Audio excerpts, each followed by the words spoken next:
আপনি এটা কি করতেছেন? মুরগিটা ফেলাই দিতেছেন কেন এভাবে? ভাই মুরগিটা মরে গেছে তো তাই ফালা দিতেছি। দেখি তো আশেপাশে কেউ আছে কিনা। না, আশেপাশে কেউ নেই। ভাই বলছিলাম কি, আমাকে এই মুরগিটা দিয়ে দেন। তাছাড়া ভাই আপনি তো এই মরা মুরগিটা ফালাই দিবেন। এই মিয়া, আপনি সব কি বলতেছেন? আপনি জানেন না আমাদের ইসলাম ধর্মে মরা মুরগি খাওয়া হারাম? এই মরা মুরগি আপনার দিতে পারতাম না, আপনি জানেন তে?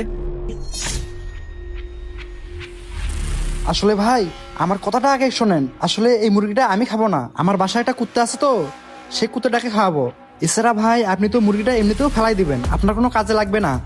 তার চেয়ে ভালো ভাই এই মুরগিটা আপনি আমাকে দিয়ে দেন, আমি বাসায় নিয়ে আমার কুত্তাটাকে খাওয়াই।